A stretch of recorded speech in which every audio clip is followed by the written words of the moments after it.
Саламатсыздарбы, Серептөөнүн жалпы көрүүчүлөрү жана катталуучулары. Негизи эле шайлоонун жаңы шарттары боюнча биз бүгүн шайлоо жана референдум өткөрүү боюнча борбордук комиссиянын мүчөсү Жылкыбаев Узарбек Казиевич менен маектешкен турабыз. Узарбек мырза, саламатсызбы? Негизи эле алгач суроомду эле мындай баштайм. Эгерде ушул апта ичи жогорку кеңеш өзүн өзү таркатса, анда сиздер шайлоо даярдыгына киришесиздер. Анан бул маселеде, бул процессте негизги маселе, маанилүү маселе эмне болуп атат? Мөөнөттүн кыскалыгыбы же программалык жактан камсыздоо болуп атабы? Ошол жөнүндө кененирээк айтып берсеңиз. Негизи ар бир шайлоо кандай болбосун маанилүү маселелер менен коштолот десек болот да. Албетте биз шайлоонун ортосунда баягы былтыр жергиликтүү кеңештин шайлоолорун өткөргөнбүз депутаттар. Анан кийинки жылга чейин деп биз даярдыкты көрүп келатканбыз. Эгерде сиз айткандай жогорку кеңеш өздөрү чечим кабыл алып мөөнөтүнөн мурда шайлоо өткөрүүгө барышса таркап, анда бизде президенттин атайын жарлыгы чыгат, шайлоо датасын бекиткен. Ошол күндөн баштап даярдык, кандай десем, шайлоого даярдык башталат. Бирок техникалык жактан, кадрлардан, специалисттерден биз даяр элебиз. Биз шайлоого ар дайым эле даярбыз да. Албетте бул боло турган келечектеги шайлоолор мыйзамдын жаңы шарттары менен, жаңы талаптары менен өтөт. Анткени билесиздер, Кыргыз Республикасынын президентин, ошондой эле жогорку кеңештин депутаттарын шайлоо жөнүндө конституциялык мыйзамга быйыл өзгөртүүлөр киргизилген. Жогорку кеңештин депутаттары тарабынан сунушталып, кийин кабыл алып жогорку кеңеш тарабынан, кийин президент кол коюп, ал өзгөртүүлөр күчүнө кирген. Ал жерде ошо талапкерлерге талаптар бар. Жана шайлоо күрөөсү боюнча айта кетейин, уруксат этсеңиз, мурун 100 000 сом шайлоо күрөөсү болсо, азыр 300 000 сом болгон. Мурун 5%дан жогору добуш алган талапкерлерге кайра кайтарылып берчү. Азыр кайтарымсыз ал төлөм республикалык бюджетке кетет. Андан тышкары шайлоо фондун түшөт да талапкерлер. 10 миллион сомго чейин болчу, баягы эң жогорку планкасы, азыр 20 миллион сомго чейин көтөрүлдү. Үгүтчүлөрдүн саны 500 болчу бир округда, азыр 1000 үгүтчүгө чейин алса болот да. Андан тышкары талапкерлерге талаптар бар. Баягы соттолбогон болсун. Кээ бирөө мисалы соттун чечими жок, иш кыскартылып кетти деп катыша берчү да. Азыр болсо жанагы не реабилитирующий деген факторлор бар. Ошондой жагдайда кыскартылган болсо, ал дагы шайлоого катыша албайт. Кылмыштуу топтордун мүчөсү болсо, ошондой тизмеде турган болсо, укук коргоо органдарын анда да катыша албайт. Соттолгон болуп, баягы соттуулугун жойгом дейт го мыйзам чегиндечи, убактысы өткөнүнө байланыштуу. Андай жарандарыбыз да катыша албай калат да. Тил боюнчачы? Тил боюнча мыйзам кабыл алды, бирок анын ишке ашыруу механизмдерин кабинет министров бекитиш керек, ал бекийлик. Ошондуктан биз азыр ал талапты карабайбыз. Бул шайлоодо ал демек бул шайлоодо киргизилбейт. Эгер талапкерлер өздөрү барып тапшырып, жана сертификатын кыргыз тил комиссиясынан тапшырып сертификатын алып келсе, бул өзүнө жакшы болот да, эч кандай. Бирок ал талапты карабайбыз. Андан тышкары Кыргызстандын территориясында, аймагында акыркы 5 жыл туруктуу жашаган жарандарыбыз. 25 жаштан жогору, жогорку билимге ээ болгон. Ортодо 6 ай. Мисалы, билим алууга чыккандар бар, 6 айга чейин, 1 жылыначы. Ден соолугун чыңдоо үчүн чыккандар бар жарандарыбыз. Иш сапар менен чыккан жарандарыбыз бар. Аларга ошо ортодо 6 айдан жылына, ар бир жылга 6 айдан чыгып келип турганга мүмкүнчүлүк берилген. Жалпысынан ушундай. Анан шайлоочуларга болсо кандай эскертүү? Билесиздер, 30 округ түзүлөт, 3 мандаттуу. Бирок бир шайлоочу бир добушка эле. Кээ бирөө азыр ушундай сөздөрдү тарап атат экен, 3 талапкерди тандаса болот. Же болбосо айымдардан бирөөнү, жигиттерден бирөөнү деп, андай эмес, бир эле добушка ээ болот. Эгер бирден ашык добуш берилип калса, ал бюллетень жараксыз деп. Баардыгы бири-бирине атаандаш. Баягы билесиздер го, сөздөр чыкпады беле, баягы тандем түзөт экен, 2-3 биригип команда болуп барат экен, андай болбойт. Баардыгы атаандаш болот. Бул жакшы. Менин оюмча туура чечим болду бул дагы. Тандоо жакшы жүрөт деген ойдобуз.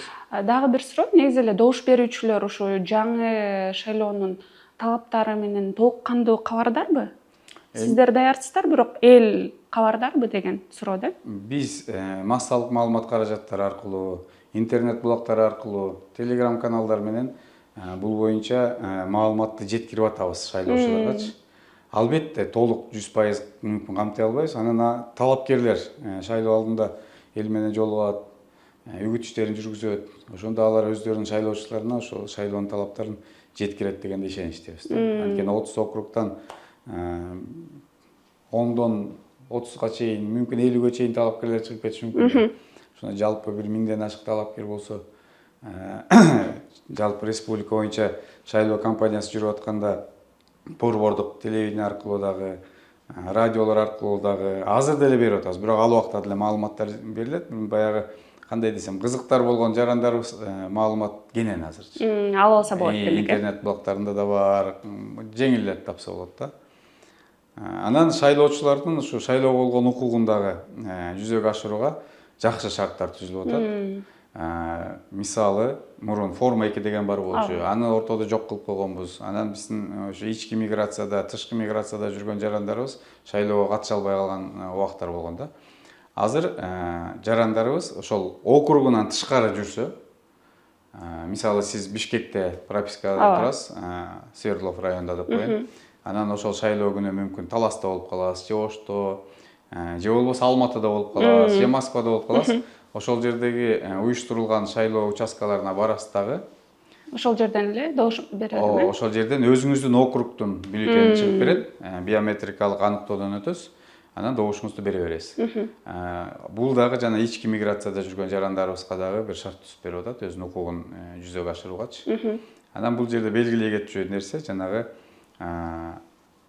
бул жактан чыгып, анан чет өлкөгө барып туруп калганда пропискагачы, алар ошол округ жок болуп калат да аларгачы. Демек алар добуш бере албайт. Алар бере албай калат. Андай жарандарыбызды карасак, бир 3000ден тегерегинде экен да. Мисалы, биздин элчиликтерден паспорт алгандар бар, ошолор да кирип калат экен да. 3000дей жаран экен. Калгандардын баары эле кирет. Андан тышкары адресин өзгөрткөндөр. Мисалы азыр бул шайлоо боло турган болсо, бул мөөнөтүнөн мурда шайлоо болуп калат да. Бүт жалпы мөөнөттөр 3дөн 1ге кыскарат. Бул ошол документтерди тапшыруу, талапкерлерди каттоо, үгүт иштери, мисалы мурун 1 ай болсо, азыр 20 күнгө болуп калат да, ушундай кыскарат баардыгычы. Кийинки суроо менде мындай болуп атат, жана бюллетендер боюнча дагы азыр түрдүү кептер айтып атпайбы, алдын ала мурдагыдай басылып берилбейт деп, жана добуш берүүчү келген күнү кандай жаңылыктарга ошол жерден берилет деп атат, Ооба. Анан кандай жаңылыктарга күбө болушу мүмкүн, добуш берүүчүлөр ошол жөнүндө да айта кетсеңиз. Жарайт. Бул эми жаңылык деле эмес, анткени былтыр биз жергиликтүү кеңештин депутаттарын шайлаганда бул ыкма менен шайлаганбыз да. Бул шайлоочу барат, ошо шайлоо тилкесине барат дагы, өзүнүн жанагы бармагын коюп, идентификациядан өтөт, биометрикалычы. Анан ошондо ал аныктагандан кийин ушул шайлоо тилкесинде катталган деп, анан ошол жерден принтер бар атайын. Ошол жерден бюллетень чыгып берет. Анан алып, баягы кабинкага барып, добушун берип, анан кайра жана автоматтык урнага салат. Бул былтырда өткөн, быйыл деле ошондой болот. Келерки шайлоолордун баардыгы эле ошондой болот. Анан жана айтып атпаймынбы, башка жерден шайлап калсагандай болот. Ошондой эле шартта болот, тартиби да ошондой болот. Бирок ошол өзүнүн округундагы бюллетень чыгат. Ал ошол барган участкадагы бюллетень эмес, өзүнүн округундагы чыгып берет да. Бул дагы мындай жаңылык жакшы. Муну дистанттык добуш берүү деп коебуз. Былтыр атайын шайлоо участкаларын түзгөнбүз. Эсиңиздерде болсо 10 участка түзгөнбүз. 6 областтык борборлордо, анан Бишкек шаарында 4 депчи. Быйыл андайдын да кереги жок да. Быйыл баягы кез келген участокко барат. Бирок бир шарт өзүнүн округунда болбош керек. Мисалы кандай десем, мисалы Кара Сууда шайлоо округу бар да. Анан ал Кара Суу чоң районда. Анан бир башка айылда жүрөт. Мисалы Мал базарда деп коелу. Анан ошол жерден бара калып добуш бере калам дебейт да. Өзүнүн округунда болсо анда келет дагы, ошол жерден өзүнүн участкасына келет. Эгер өзгөнгө кетип калса, же Ош шаарына кетип калса, же Жалал Абадта, же Бишкекте жүрүп калса, анда шайлай берсе болот да. Дагы бир суроо, ошо жылдан жылга шайлоочулардын саны азайып атат, шайлоого келген добуш берүүчүлөрдүн саны азаяп атат. Анан БШК бул жаатта кандай иштерди алып барып атасыздар? Мына мен азыр эле айтып өткөн шарттар ошо шайлоочулардын санындагы жогорулатат деген ишеничтебиз. Эмне үчүн дегенде ошо шайлоо бул конституциялык укук да биздин жарандарыбыз. Ошол укукту жүзөгө ашырууга мына мамлекет тарабынан түзүлгөн шарттардын бири болуп эсептелет да. Эскертип кетсем, мындай эске алсак, 2020-жылкы парламенттик шайлоодо 500 миңге жакын жараныбыз жана форма 2 менен добуш беришкен экен. Бул ошол убакта бир 15% түшчү да. Анан ошол форма 2 жок болуп калгандан кийин эле жанагы 50% келип аткан шайлоочуларыбыз жана 35%га түшүп кетип аткан, ошондой болуп аткан да. Эми азыр ишенип турабыз, ушул 50 болбосо да бир 40%дан ашыгыраак шайлоочуларыбыз катышып берет депчи. Анан айрыкча биз муну шайлоо бүткөндөн кийин анализдеп, кайсыл возрасттагылар келип атат, шайлоого активдүү катышат деп. Бул жаштарыбыз өтө пассивдүү да. Ошондуктан жаштарды чакырып кетебиз, шайлоого катышып, Кыргызстандын келечегин куруудагы өздөрүнүн мындай позициясын көрсөтүп, активдүү позициясын көрсөтүп, шайлоого катышып, добуштарын берип, тандоо. Бизде тандоо бар да. Ооба. Талапкерлер көп чыгат. Эгер ошо талапкердин баары татыксыз десе, баарына каршы деген да пунктубуз бар да. Ушул жөнүндө да сурайын деп аттым эле, ошол пункт сакталган, Ооба, сакталган. Бизде ал мурунтан эле бар Кыргызстанда. Башка мамлекеттерде андай жок, көп жерлерде. Баягы берилген эле талапкерлерден айла жок тандап калышат да, мындай айтканда. Бизде андай пункт бар дагы, 2021-жылкы шайлоодо шайлоочулар өзүнүн укугун көрсөтүп, ошо шайлоого аттанган талапкерлердин баарына каршы көп добуш берген 1-май шайлоо округунда, анан Свердлов шайлоо округунда болуп, кайра шайлоо болгон. Булда деле демек ошондой эле шарт каралат, Ооба, андай деле бар. Анан босого чек деген түшүнүктөр бар эле мурдагы шайлоолордо, Мында дагы ошол барбы? Мурдагы шайлоолордо жок, баягы илгерки шайлоолордо бар болчу да, мурдагысында жок болчу. Канча шайлоочу келсе, бул шайлоо өттү деп санала берет. Анан ошол келген шайлоочулардын көп добуш алгандары шайланып кете берет. Анан жана 3 мандатты бөлгөндө дагы. Мисалы 10 талапкер катышты дейли. 10-ун 3-өө айымдардан болсун, 7-өө жигиттерден болсун да. Анан 1-орундан 3-орунга чейин жана 3 айым утуп алса, 3-өөнө тең мандат берилбейт да. 1-2 орун алганы берет дагы, 3-орун алган айымдын ордуна жигиттердин бирөөсү келет. Эң көп добуш алганы келе берет, Ошондой эле мырзалардыкы деле, мисалы 4-өө көбүрөөк добуш алды дагы, андан кийин айым туруп калса, 3-орун алганын ордуна ошо айымдар келип калат. Бул мындай айымдарга квота деп атпа, андай эмес, бул гендерлик квота да. Ошондуктан бул эркектерге да иштеп калышы мүмкүн, айымдарга да иштеп калышы мүмкүн да. Жана 30 округ деп атабыз го, ошол эмненин негизинде түзүлдү, кандай болуп түзүлдү, анан кандай жүйөлөрдүн негизинде бөлүштүрүлдү, айыл аймактар, округ, региондор, кандай болуп бөлүштүрүлдү, ошол жөнүндө айтып берсеңиз. Анан негизи эле картасы качан жарыяланат ошол жөнүндө да? Бул округдар түзүлдү азыр. Анткени биз шайлоо болбойтун билбейбиз да.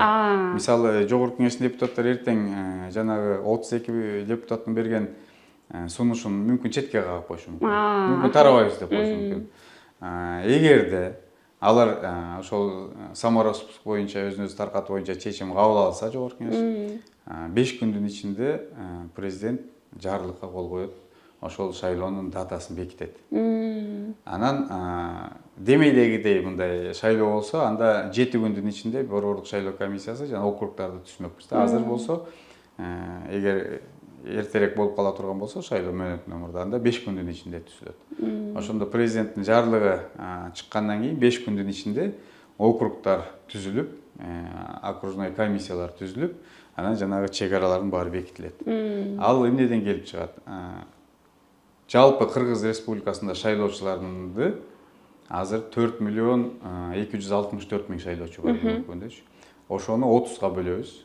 Ал 142 миң шайлоочу болуп атат. Орто эсеп менен 142 миң болот. Ар бир округда 142 миң. Бирок мыйзамда көрсөтүлгөн бар, 20% плюс-минус болсо болот деп, ошондончу. Ошого жараша Баткенден, Лейлектен баштап алып келе берет, жана 142 миңге аныктапчы. Албетте биз ошол райондорду толугу менен камтыганга аракет кылабыз. аларды мындай кылып бөлүп таратканга кылбайбыз толугу менен. Бирок кээ бир жерде шарт болуп калат. Кээ бир райондор бөлүнүп кетиши мүмкүн. Бир райондон айыл өкмөт бирөө же экөө бир жака өтүп калышы мүмкүн. Анан ошол Лейлектен баштап келе берет. Мурун областтын ичинде эле болчу. Азыр андайды да алып салышты. Кыргызстан эми бир мамлекетпиз, ошондуктан бир областтан бир областка деле өтүп кете берсе болот. Анан анын баардыгы баягы мыйзамдуу иштер өзүнүн жолу менен кете берет. Азырынча демек тактала элек, анан кийин президент болгондон кийин сиздер тактайсыздар. Узарбек мырза, сизге терең ыраазычылык билдиребиз. Убактыңызды бөлүп бизге суроолорубузга жооп бергениңиз үчүн. Биз болсо Серептин жалпы көрүүчүлөр менен коштошобуз. Кайрадан көрүшкөнчө саламатта калыңыздар.